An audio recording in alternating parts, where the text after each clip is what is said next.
What If? Written by Samantha.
Good morning.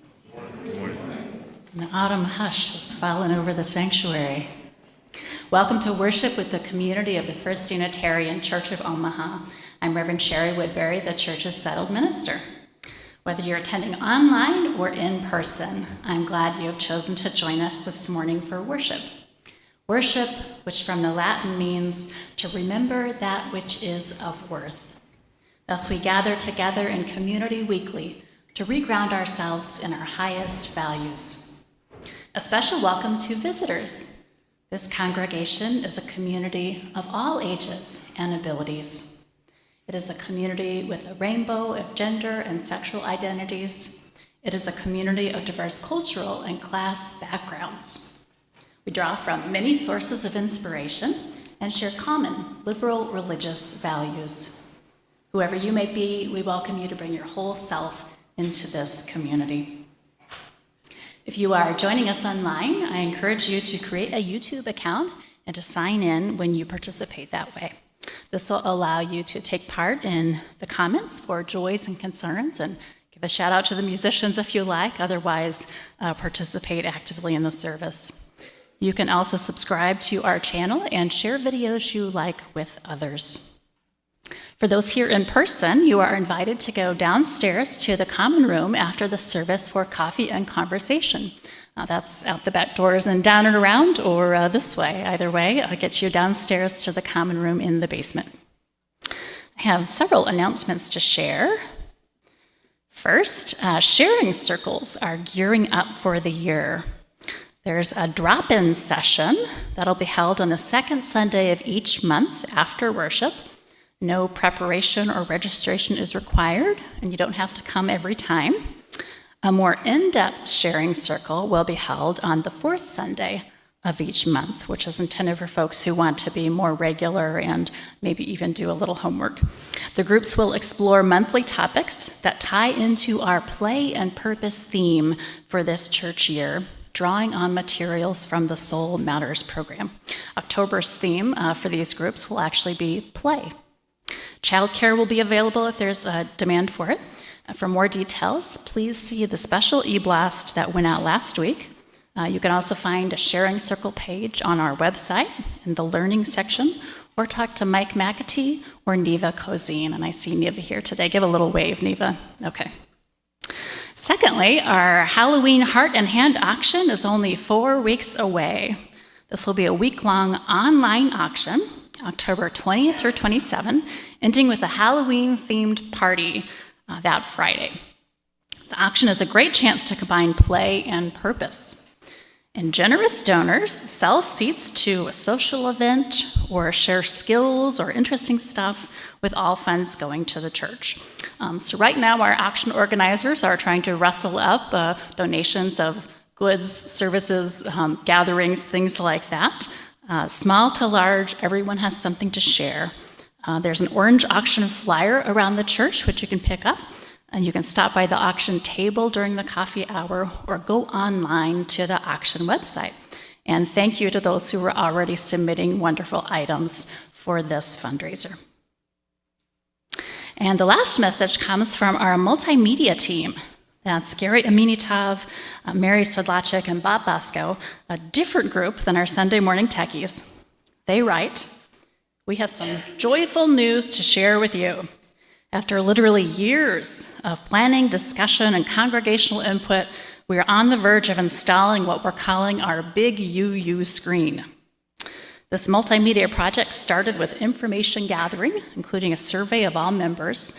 These ideas have been discussed, tweaked, shared, refined, and enhanced over and over in UU fashion.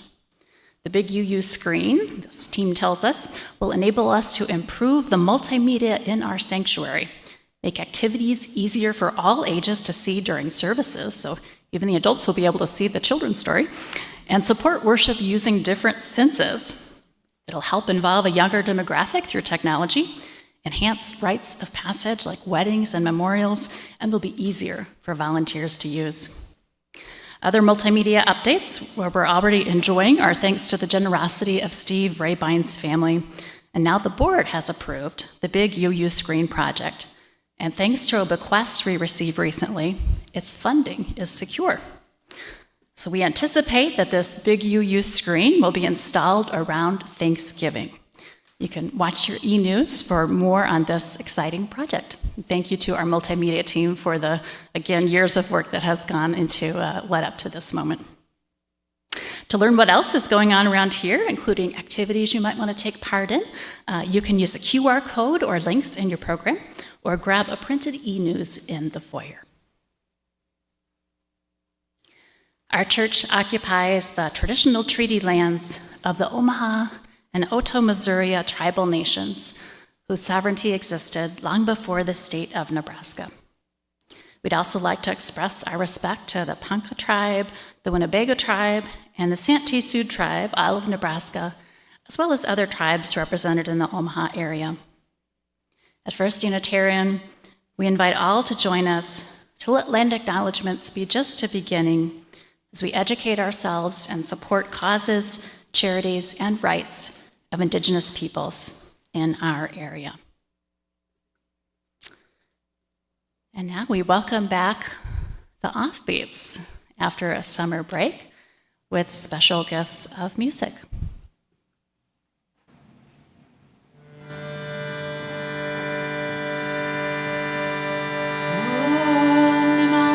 Shiva Om Namah.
Thank you to special guests who are joining the Offbeats this morning to share special music.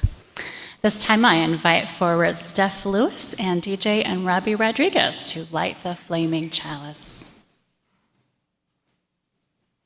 You'll find that chalice lighting words in your order of service or inside the front cover of the gray hymnal. Together now, spark of the Spirit, cupped in earth's embrace, light of love, alive in all creation. As we kindle this flame, we rekindle our connection to the sacred web of life.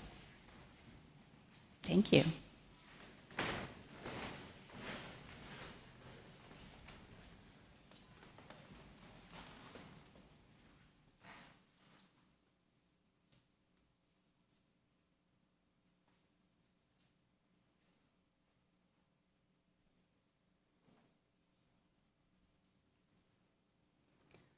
Words of Seth Carrier Ladd, adapted.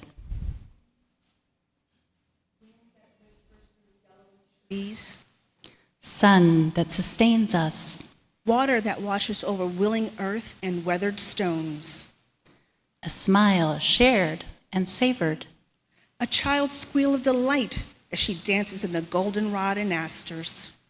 the quiet joy of a gathered community. This is the spirit of life and love that we call forth now into this gathering. May this spirit infuse our hearts, fill our souls, and carry us forward like a river's strong current. As we enter now into the sacred time and space, Come, let us worship together. I invite you to rise if that feels good in your body and join in singing number 1000 in the Teal hymnal, Morning Has Come.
All right, we have a story for all ages, and it's going to be on the TV here. So if we have children in the sanctuary and from classrooms, they can come forward and listen to this story with me.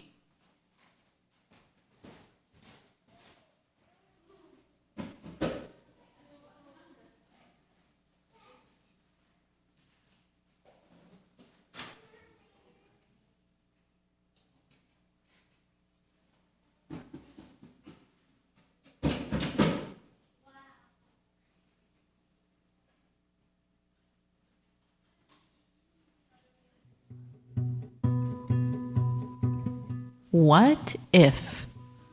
Written by Samantha Berger, illustrated by Mike Corrado.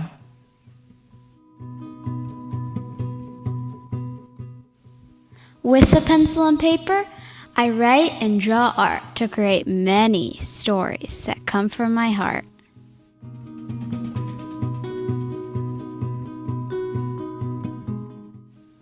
But what if that pencil one day disappeared? I'd fold up the paper till stories appeared.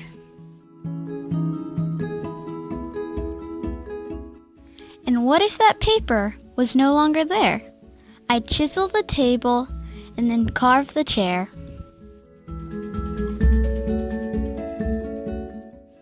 And what if there wasn't a chair here at all? I'd chip and I'd peel at the paint on the wall. And what if there wasn't a wall anymore? I might build a story.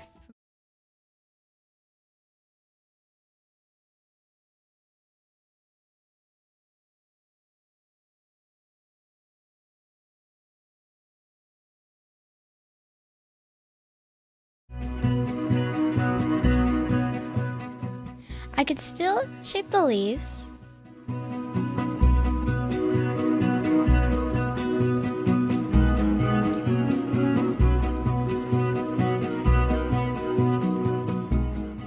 I could still sculpt the snow.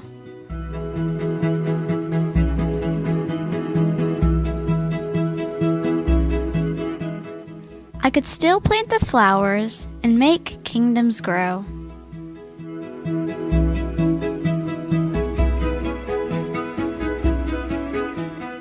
Without any land, I would still use the light. Invent shadow stories the sun would ignite.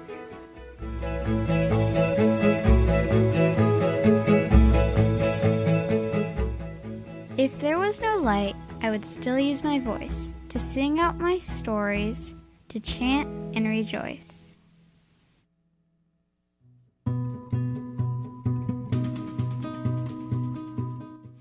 I'd still have my body to twist and to bend, to dance out my stories beginning to end.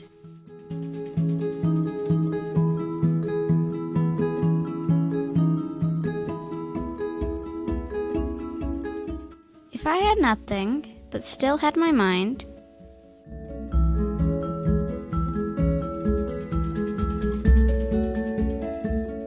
there'd always be stories to seek and to find. If I know nothing but one bit of fate,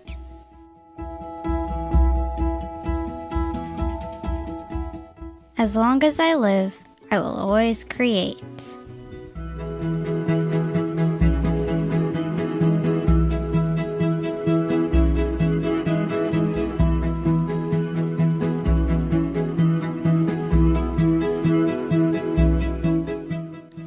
As long as I live,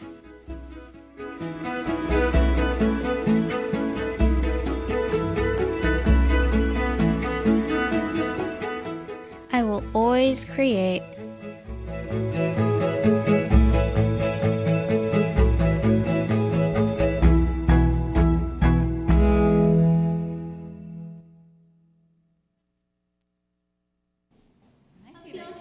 You know how to use your imaginations too, don't you? You make crowds out of dog holders.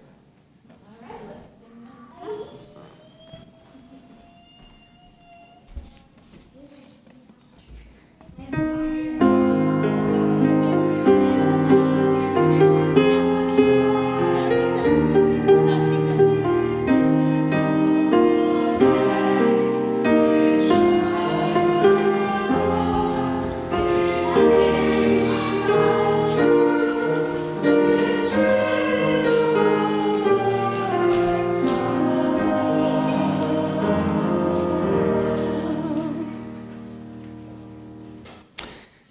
Each week, we share our blessings with others through a community offering. Half of the undesignated gifts are donated to a local cause which resonates with Unitarian Universalist values. If you're online or prefer to give with your smartphone, you can use the QR code or link provided. Our Share the Plate recipient for September is Planned Parenthood, a nonprofit healthcare provider offering a wide range of patient services for sexual and reproductive health. We encourage you to learn more about Planned Parenthood at their website, plannedparenthood.org. Again, our contemporary music group, the Offbeats, is back for the season, and we are grateful for the guests who have joined them as well.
Thank you for sharing the music with us and sharing the spontaneous crowns with our children who showed us they use our imaginations. Okay, when we share our joys, others can be uplifted with us. And when we share the challenges we're facing, we are not alone with them, and those who care for us can reach out and be with us. Got several that were shared in advance here. I share a concern for Bill Tull. Bill had rotator cuff surgery last week. It went well.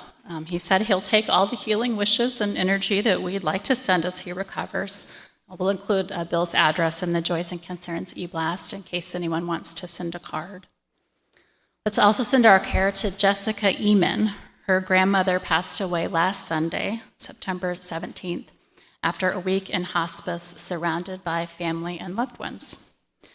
And Jessica also shared this concern more recently. She says that Ezra, their young son, was in the hospital this past weekend for difficulty breathing due due to a virus he had. He came home on Monday and is feeling much better now. So it's been an eventful time in the Eamon household, and we send them our care. And this joy comes from Harriet Major. We feel so happy and blessed that my daughter Nancy is completely free of her cancer. It has been a long struggle for her and for our family. We were told she had a 50-50 chance of survival. Even some of the medical staff didn't give us any hope. Harriet says we are thankful for her treatment and the support of her caregivers and for our many friends. And she's probably watching, so we all give arms around Harriet.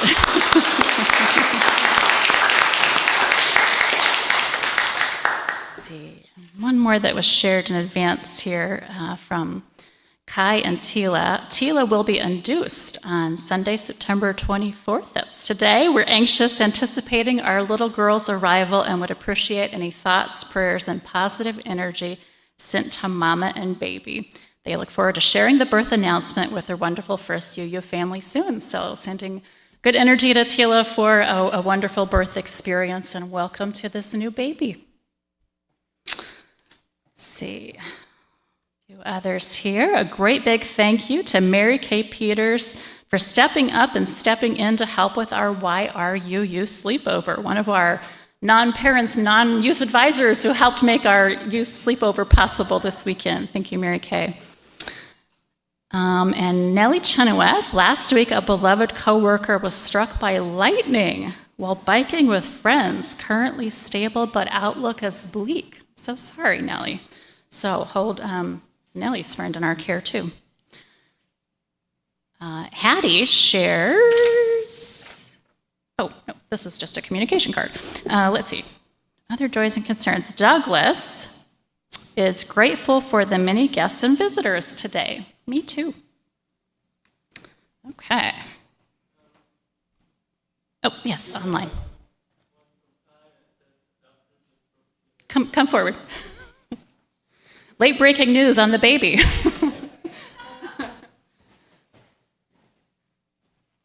Kai says that the doctor just broke Telia's water. It's happening. So it's just for a wonderful birth, and so excited to meet the baby. I know there probably are others that are simply held in our hearts privately, and we call all of these, draw all of these cares and concerns into the circle of our community. Our centering song this morning is Spirit of Life, number 123. Feel free to close your eyes if you know it well and want to sing it in a more prayerful spirit. Spirit of Life.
On the wings of this music, I invite you to rest your eyes if that feels comforting to you. You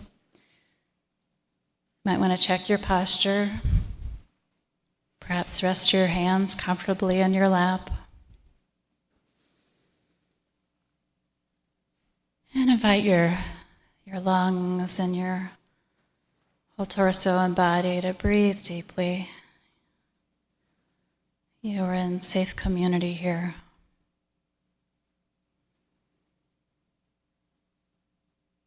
And we're just going to hold silence together this morning,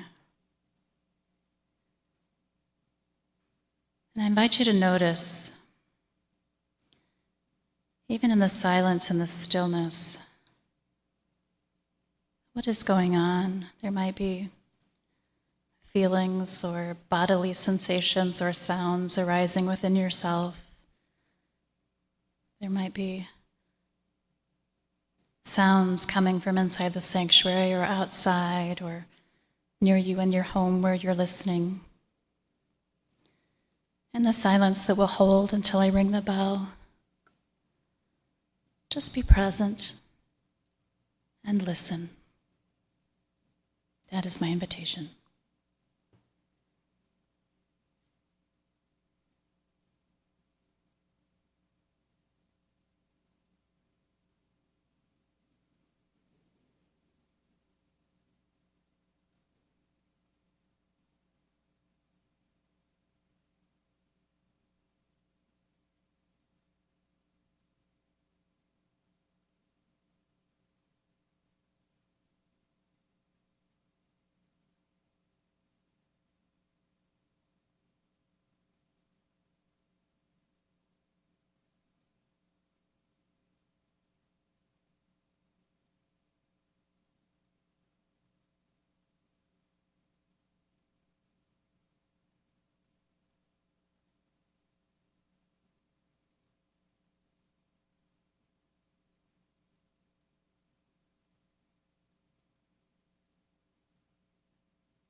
A river is alive.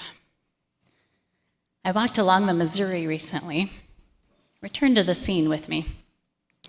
The river slides by in ripples, eddies, and undulations. Along the shore, insects buzz over abundant arms of goldenrod and fluffy white tall boneset. One particularly lush goldenrod bush hums with life. Orange and black viceroy butterflies open and close their gossamer wings while feeding, occasionally flitting to another spot. Numerous bees and beetles in various shapes and colorations climb and buzz and feast on the flowers too. A cornucopia of life plays out before me. I notice the edges of one butterfly's wings are tattered. It has survived to autumn in this insect Eden. I'm grateful that I'm here too, as the seasons turn again. In her poem, Remember, Joy Harjo writes, "Remember the plants, trees, animal life, who all have their tribes, their families, their histories too. Talk to them, listen to them. They are alive poems." As I walk along the river, I see faded golden leaves from corn plants blown over from farm fields. A bit of local lore from a Fontenelle Forest field guide comes back to me from memory. The site of late goldenrods blooming was assigned to the Omaha people when they were hunting buffalo far from their homes and fields in the old way. The Tall plants bursting with yellow meant that corn would be ripening at home. Along with the slant of the light and the color palette of nature, the soundscape has subtly shifted too. The cottonwood and sycamore leaves rustle dryly in the breeze.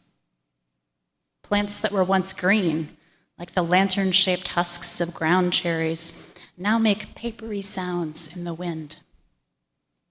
And there's a quiet drumming among the prairie plants. I see movement out of the corner of my eye. I train my eye on one of the forms and identify small brown grasshoppers making this autumn music. The dance of life is all around me, viscerally, in these alive poems.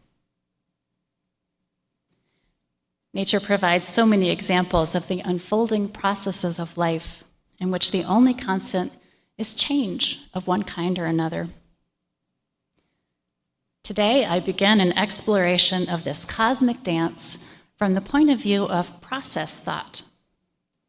We'll continue this exploration over a series of occasional reflections, picking back up with the next installment in mid-October. Inspired by new scientific understandings, process thought emerged in philosophy, spread to theology, and applies to everyday experience. Process theology has both theistic and non-theistic expressions, often with a naturalistic conception of the divine. The Center for Process Studies offers an apt introduction, writing that process thought explores the dynamic, quote, nature of reality, emphasizing becoming rather than static existence or being. It also stresses the interrelatedness of all entities. Process thought describes reality as ultimately made up of experiential events rather than enduring inert substances. Terms that further characterize process thought are interrelatedness, unity and diversity, panentheism, mutual transformation, person and community, and pan-experientialism. That's the end of the quote. We'll explore some of these facets in the future. Today, I want to focus on the dynamic rather than the static nature of reality.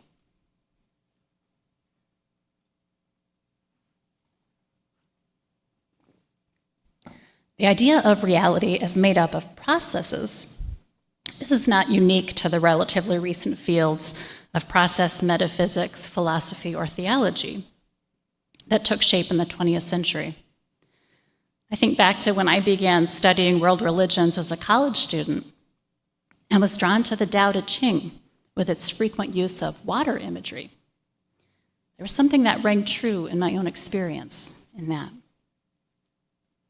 In Hinduism, too, a dynamic quality is central to reality. Everything that exists is understood to be part of the lila, or divine play, of Brahman. The whole cosmos is a playground for the divine. Reality is like a sport or a dance. One might say that the verbs are more central than the nouns. Elsewhere in her poem, Joy Harjo writes, "Remember the wind. Remember her voice. She knows the origin of the universe." Isn't that interesting? It's the wind, whose very definition is motion, that knows the origins of the universe. Many Unitarian Universalists in this century seem to share this orientation. One observer notes that there is an intuitive process cosmology expressed by a large portion of UUs, even though most of us may be unfamiliar with the formal school of thought.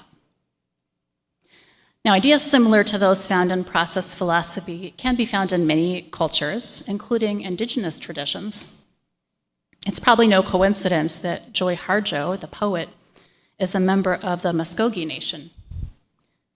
In modern Western thinking, process that was inspired by new understandings of science, notably in the field of physics. It traces back to Alfred North Whitehead. Whitehead was a physicist before he turned his attention to developing process philosophy. He sought to take the idea of a process-based universe beyond the quantum level of quarks and atoms to the human and cosmic levels. The key idea is that reality consists of a flow of events, the flow being more fundamental than the apparent stuff in it. What matters is not just the molecules of grasses and grasshoppers, arranged as they are to form cells and organisms, but the process by which grasshoppers grow. Grasshoppers emerge from eggs, grow and molt and hop around in the grass, and the interrelatedness of grass and grasshoppers. Contrast this with the dualism that had predominated in the Western worldview since the Enlightenment, where matter and spirit were understood as two opposite kinds of reality. The centrality of matter, of stuff, is encoded in our very language. Matter is what matters. The human mind or soul was considered to belong to a supernatural realm along with God. The science that followed focused on matter, the thinginess of reality. It explored a universe of machine-like objects from the scale of atoms to planets. We did not yet realize that the thinginess of things is something of an illusion, that even hard objects are not as solid as they appear to be, but at the subatomic level are made up mostly of space. The particles are dancing under our feet all the time, dancing in our own bodies all our lives. So instead of the Enlightenment dualism of matter and mind, process thought recognizes only a single natural realm. If there is a divine dimension to reality, a holiness throughout and beyond all that is, its laws are as natural as those of physics or ecology.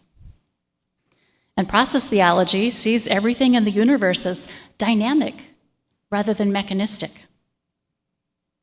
Consider how Buddha regarded the mind as a process, a flow of thoughts, feelings, and desires in which repeating patterns may emerge, but change is also possible. The mind is a process. Likewise, medicine reveals that the body is continually recreating itself at the cellular level. And of course, we recognize the dynamic nature of reality in the cycle of the seasons, the evolution of species, the birth and death of stars. With senses alert to such cycles, come back to the river's edge with me. Some young cottonwood leaves flutter a fully pale green against a cloudy dark sky, while other leaves are now filigreed with yellow, in keeping with the shortening days. Further down the path, a bleached white cottonwood log stretches beside the river. From the dirt held in the roots at one end of this dead tree, new life surges. I think it was a false sunflower growing upward from the soil in the roots at the end of that log, life from death, floating several feet off the ground, growing up from those roots. When I reach the bridge that crosses the Missouri, I notice the mud nests the swallows have left behind under the metal structure. The swallows are probably somewhere on their route back to South America by now. I didn't see any of them over the river. Later, nearer my feet, I notice mushrooms in the undergrowth. The mighty mycelium, more often unseen, continues to make plant and animal life possible on land, recycling nutrients and supporting communication in the ecological community. Alive poems are all around if one pays attention. Forms and creatures that testify to events past, as well as new events unfolding before our eyes. Everything is in process. And no thing, no one, is really separate or static.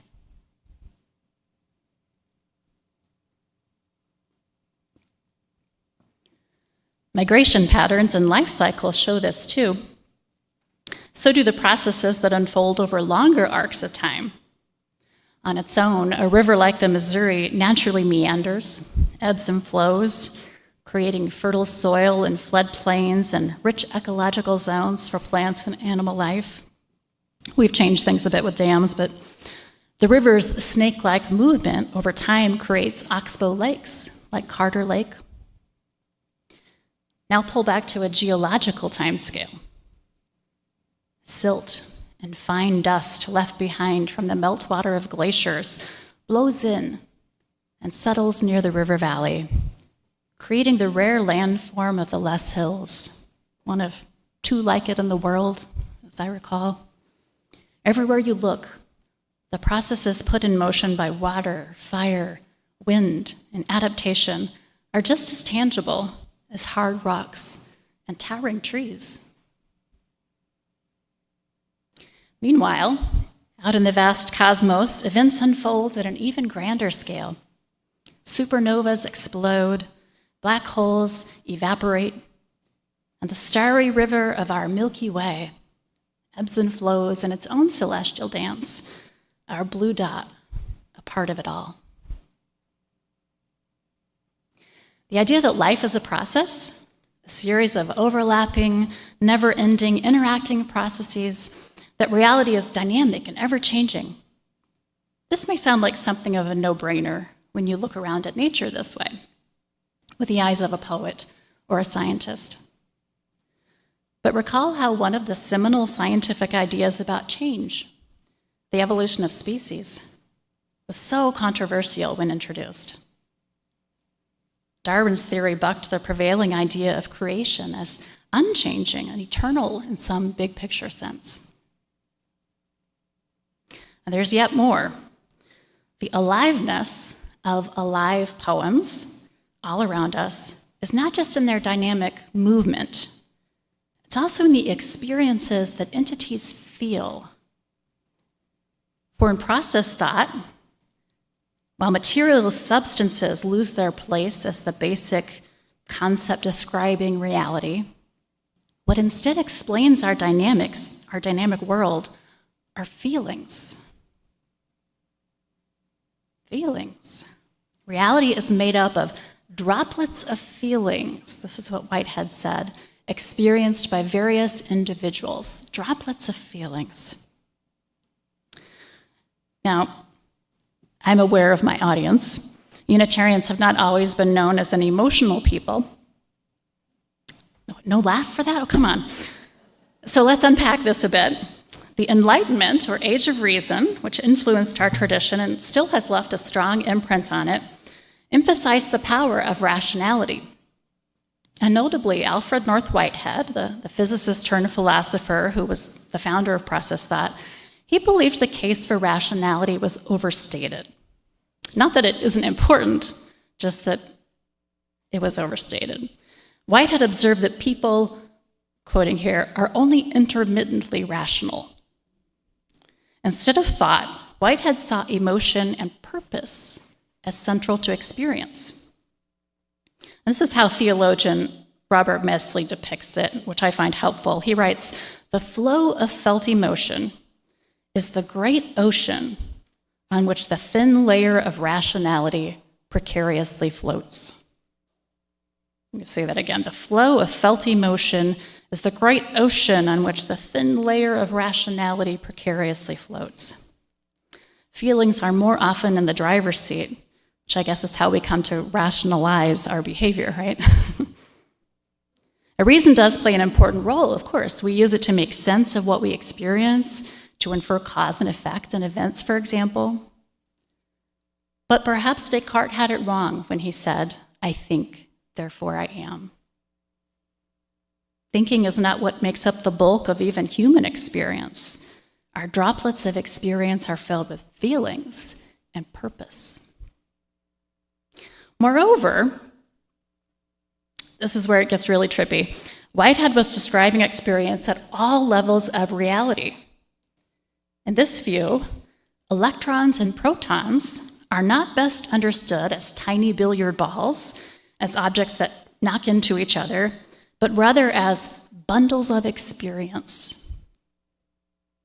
The attraction and repulsion that characterize experience at the subatomic and cellular levels also pertain to complex organisms. We all have our likes and our dislikes. I mean, I don't know about you, but I think some of us do respond to the presence of sugar the same way single-celled amoebas do. At least if I see a piece of chocolate, it's like, And if we see someone coming our way that annoys us, or perhaps a person who has hurt us, how do we respond? Such a basic feeling as desire or aversion is not limited to creatures, Whitehead said, but may also describe particles. This is attraction and repulsion. This idea of bundles of experience occurring from the level of protons to the level of people is expressed in various ways. In people, it's easy to speak of feelings, purposes, consciousness. We know ourselves to be subjects with internal experiences that we believe to be real, at least I believe mine to be real, and I believe yours to be real. So, of course, when I walk by a river, I have the feeling of enjoyment or pleasure and all the beauty around me. I experience a sense of curiosity about the orange butterfly on the goldenrod and the empty tan lanterns of the ground cherry in September. I feel awe in recognizing that past events are carved into the shapes of the land, the gentle rise and fall of the Les Hills, the course of the Missouri River. What is perhaps more radical in process thought than the idea of you or me having such droplets of experience that make up our lives is the idea that entities as small as electrons have some kind of inner experience as well, that their experience too is made up of droplets of feeling. Writers may call this a type of sentience or refer to the experience of particles as prehensions, kind of like comprehension, but minus the comprehension, or simply feelings or proto-consciousness, recognizing that a proton is presumably not self-aware in the same way that humans are, or capable of having the same sort of complex feelings, its sense of purpose.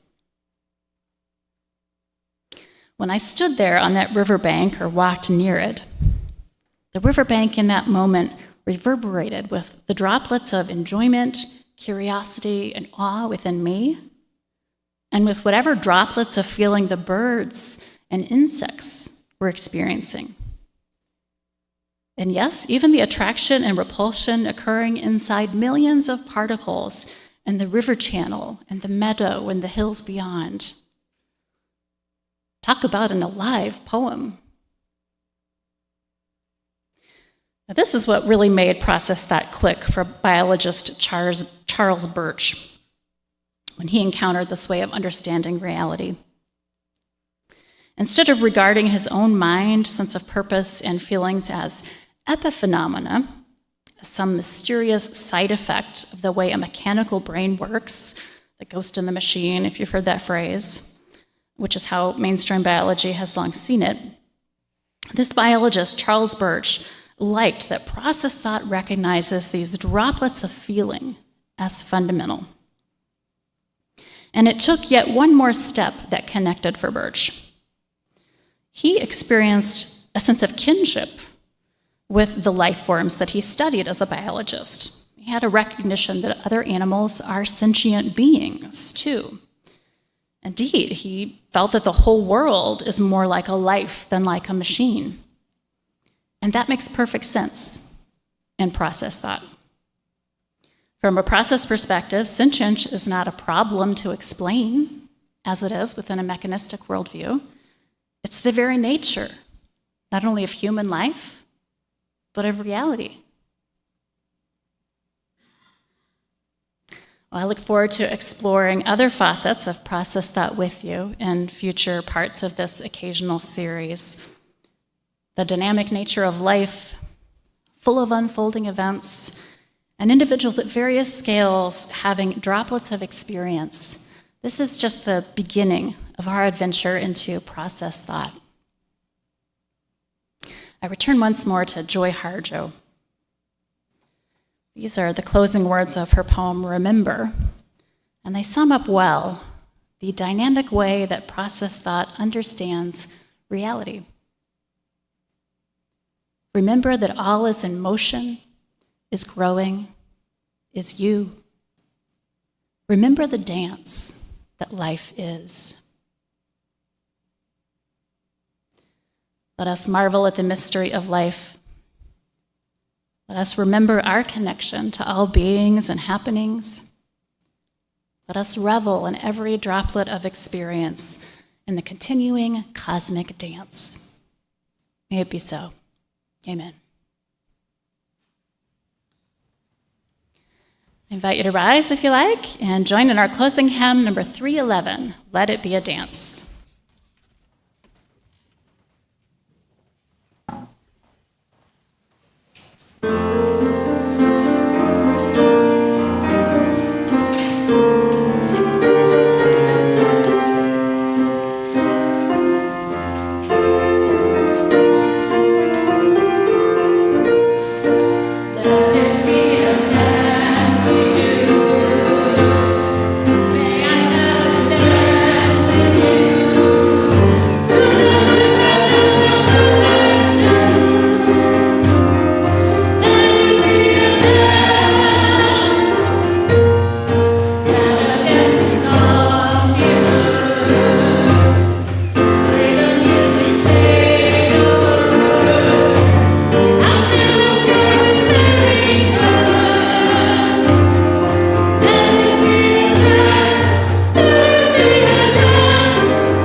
don't know if anybody else felt this way, but as we sang about a child to be born, it's like, there might be a child being born right now in this congregation.